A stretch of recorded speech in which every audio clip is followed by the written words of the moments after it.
खबर सामने आ रही है। यूक्रेन की फौज ने दरअसल दावा किया कि बर्डियांस्क नाम के शहर को रूस के कब्जे से छुड़ा लिया गया। बर्डियांस्क अज़ोव सागर के किनारे बसा एक छोटा सा शहर है जिस पर रूस की फौज ने फरवरी में ही कब्जा कर लिया था। लेकिन अब यूक्रेन ने एक बड़ा हमला किया और रूस के जहाज के खात्मे का ऐलान कर दिया। यूक्रेन के दावे के साथ बर्डियांस्क से कुछ हैरान करने वाले वीडियो भी सामने आए। रूस का एक जहाज आग की लपटों में घिरा नजर आया। जहाज में बार बार धमाकों की आवाज सुनाई देती रही। जहाज इतना बड़ा था कि कई किलोमीटर दूर से भी धुआं उठता हुआ दिखने लगा। माना जा रहा है कि यूक्रेन की सेना ने जहाज पर मिसाइल से हमला किया, जिसमें रूस के सैनिकों को संभलने तक का मौका नहीं मिला। आसमान में उठता आग का बवंडर और उसके ऊपर काले धुएं का गुब्बार हैरान करने वाला था। यूक्रेन की सेना ने अपने फेसबुक पेज पर इस हमले से जुड़ी जानकारियां भी डाली। दावा किया गया कि यूक्रेन की फौज ने बर्डियांस्क के तट पर रूस के जहाज को निशाना बनाया। माना जा रहा है कि इस हमले के बाद बर्डियांस्क पोर्ट पर एक बार फिर यूक्रेन का कब्जा हो गया। इस हमले से पहले ली गई रूस के जहाज की एक तस्वीर भी यूक्रेन की फौज ने जारी की, लेकिन रूस ने यूक्रेन की फौज के किसी भी दावे पर कुछ नहीं कहा। ना तो इन दावों को खारिज किया गया और ना ही इन पर मुहर लगाई। लेकिन खबर है कि रूस के कई सैनिकों को इस हमले में यूक्रेन ने ढेर कर दिया।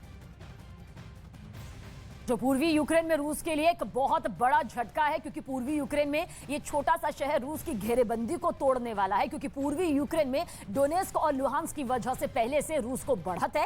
ये दोनों ही ऐसे राज्य हैं जिन पर रूस के समर्थन वाले विद्रोहियों का कब्जा है। और रूस के आक्रमण से महज 2 दिन पहले ही व्लादिमीर पुतिन ने इन दोनों राज्यों को आजाद देश का दर्जा दे दिया था आधिकारिक तौर पर। इन दोनों राज्यों में दक्षिण में, मतलब अगर नक्शे पर देखा जाए तो इन दोनों राज्यों के नीचे जहां अज़ोव सागर की सीमा लगती है, तो वहां केवल 2 ही पोर्ट हैं जो एक बहुत बड़े इलाके में कारोबार के लिहाज से बेहद खास हैं, बेहद अहम है। इनमें से एक है मारियुपोल और दूसरा है बर्डियांस्क, जिसका जिक्र हम कर रहे हैं। जबकि इन दोनों के बाद दक्षिण में है क्राइमिया, जहां साल 2014 में रूस का कब्जा है। मतलब ये कि अगर क्राइमिया और लुहांस्क के बीच बने इन 2 पोर्ट पर कब्जा किया जाए तो यूक्रेन का पूर्व और दक्षिण पूरी तरह से रूस की मुट्ठी में हो जाएगा। इसलिए पुतिन ने जंग शुरू होने के 3 दिन में ही बर्डियांस्क पर अपना कब्जा कर लिया था। और मारियुपोल में कब्जे की जंग तो अब तक जारी है, जिसे आज हर कोई देख रहा है, जिसका आज 30वां दिन है।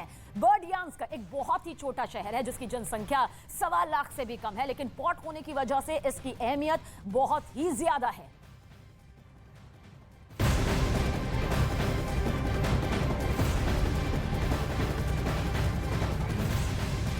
इस वक्त की बड़ी खबर हम आपको बता दें, यूक्रेन के राष्ट्रपति ज़ेलेंस्की ने एक बार फिर से नेटो से सहायता मांगी है, सैन्य मदद यहां पर मांगी गई है। ये इस वक्त की सबसे बड़ी खबर है। यूक्रेन ने अपनी ताकत दिखाई है और ये कहा है कि वो सैन्य सहायता चाहते हैं। ज़ेलेंस्की ने नेटो से ये मदद मांगी है ताकि उनकी सैन्य क्षमता बढ़ाई जा सके। पहले भी ज़ेलेंस्की ऐसा कर चुके हैं, मदद मांग चुके हैं। इस वक्त की सबसे बड़ी खबर हम आपको बता रहे हैं, ज़ेलेंस्की ने नेटो से मदद मांगी है, सैन्य सहायता मांगी है और महीना हो चुका है युद्ध को। अगर यूक्रेन टिका हुआ है तो सिर्फ दूसरे देशों की मदद की वजह से।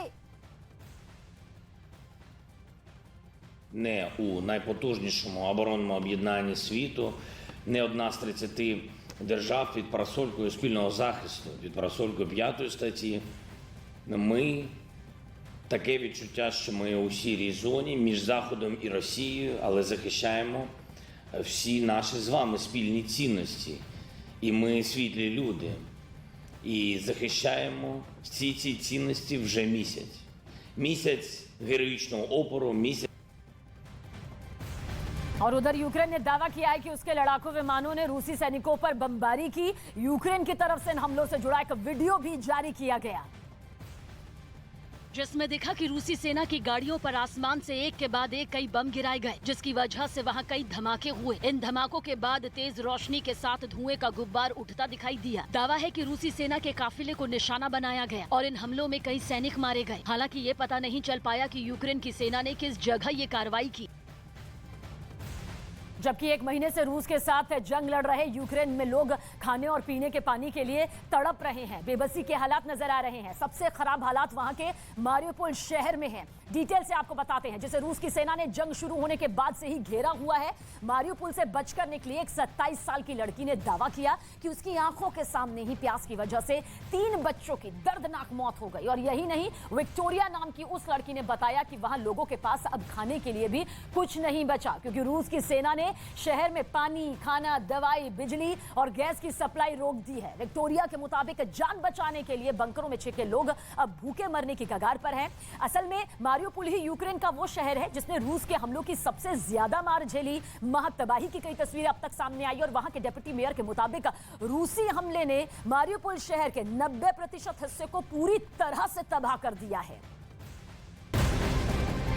और एक और बड़ी खबर की तरफ रुख करेंगे। महायुद्ध ब्रेकिंग के जरिए जानकारी आप तक पहुंचा दें कि यूक्रेन में जंग जो है वो और भी ज्यादा बढ़ गई है, लेकिन इस बीच बेल्जियम में हुई नेटो देशों की बैठक में यूक्रेन को रूस से लड़ने के लिए ऐसे हथियार देने का फैसला किया गया जो केमिकल और परमाणु हमला होने पर उसकी सुरक्षा करे। यह जानकारी नेटो के महासचिव ने दी। उन्होंने बताया कि यूरोप के देश रूस के हमलों से लड़ने के लिए यूक्रेन को यह हथियार देंगे क्योंकि रूस की धमकियों से लग रहा है कि वो यूक्रेन में जीत के लिए केमिकल, जैविक और परमाणु हथियार का इस्तेमाल कर सकता है। यही नहीं, अमेरिका और नेटो के दूसरे देश यूक्रेन में एंटी शिप मिसाइल भेजने की भी तैयारी कर रहे हैं। इस बारे में इसलिए सोचा जा रहा है क्योंकि रूस ने कीव के पास ब्लैक सी पर हमला किया। इसके अलावा अमेरिका यूक्रेन को एयर डिफेंस सिस्टम भी देने का मन बना रहा है। वैसे अमेरिका पहले ही यूक्रेन को 8,000 करोड़ का पैकेज देने की बात कह चुका है जिसमें आर्थिक मदद के अलावा हथियार भी शामिल हैं और ये बेहद खतरनाक हथियार शामिल किए गए हैं। कहा जा रहा है कि यूक्रेन के सैनिकों की अमेरिका के हथियार बड़ी मदद यहां पर कर रहे हैं जिसकी वजह से वो अब तक इस महायुद्ध में टिके हुए हैं जो उनकी ताकत को बढ़ाता हुआ नजर भी आता है। Allies agreed to supply equipment to help Ukraine protect against chemical, biological, radiological and nuclear threats. This could include detection equipment, protection and medical support, as well as training for decontamination and crisis management. तो आज युद्ध का 30वां दिन है और युद्ध के 30वें दिन भी रूस ने यूक्रेन के खिलाफ मिसाइलों का इस्तेमाल कर दिया है। ये और तेज हमला हो चुका है। रूस के रक्षा मंत्रालय ने इससे जुड़ा एक वीडियो भी जारी किया जिसमें रूस की ओर से यूक्रेन पर बेस्टियन कोस्टल मिसाइल सिस्टम से हमला होता दिखा। महज 20 सेकंड में एक के बाद एक 3 बेस्टियन मिसाइलें यूक्रेन पर दागी गईं। लॉन्च पैड से निकली मिसाइलें पहले हवा में काफी ऊंचाई तक गईं और फिर टारगेट की ओर रुख करते हुए आगे निकल गईं। ये तीनों मिसाइलें यूक्रेन के सैन्य ठिकानों को तबाह करने के लिए दागी गईं। रूस की ओर से दावा किया गया कि यूक्रेन के जिन ठिकानों को टारगेट किया गया वहां पर यूक्रेन की सेना ने पश्चिमी देशों से आए हथियार और गोला बारूद छिपा रखे थे। महायुद्ध ब्रेकिंग के जरिए एक और बड़ी खबर आप तक पहुंचाने जा रहे हैं अमेरिका से जुड़ी, जहां जो बाइडेन की टाइगर टीम ने मोर्चा संभाल लिया है। ये टीम व्हाइट हाउस में बैठ रही है जो खासतौर पर परमाणु हमले से निपटने की तैयारी में जुट गई। अब तक ये टीम छिपकर काम करती रही गुप्त तरीके से, लेकिन अब इसके बारे में अमेरिकी मीडिया ने खुद दुनिया के सामने बात जाहिर कर दी है। इसने रूस पर अपनी अगली रणनीति भी तैयार कर ली। रूस की यूक्रेन पर परमाणु हमले की धमकी की वजह से इस टाइगर टीम के मायने बेहद खास हैं और अब ये पूरी तरह से अलर्ट मोड पर है क्योंकि सभी को इस बात का खौफ है, आशंका है कि रूस परमाणु हमला यूक्रेन पर कर सकता है इस युद्ध को जीतने के लिए। और इस बीच क्या कुछ खबर सामने आ रही है ये भी आपको बताते हैं। साथ ही साथ ये टाइगर टीम आखिर है क्या? दरअसल यूक्रेन हमले के 4 दिन बाद ही 28 फरवरी को ये बना दी गई थी। यूक्रेन संकट पर नजर रखने और इसी से निपटने के लिए ये टीम हफ्ते में 3 बार बैठक करती है और यही नहीं, टीम इस बात पर भी नजर रख रही है कि क्या मोल्दोवा और जॉर्जिया समेत दूसरे देशों को भी रूस इस युद्ध में खींच सकता है। अगर ऐसा होता है तो यूरोप के देशों को शरणार्थियों की समस्या का सामना करना पड़ेगा, जिससे निपटने के लिए भी इस टीम ने नीति बना ली है और ये बेहद सख्त नीति है जिसकी हफ्ते में 3 बार बैठक भी यहां पर की जाती है। और उधर यूक्रेन की सेना ने एक वीडियो जारी कर रूस के टैंक को तबाह करने का दावा किया। हालांकि अभी ये पता नहीं चल पाया कि ये वीडियो किस इलाके का है।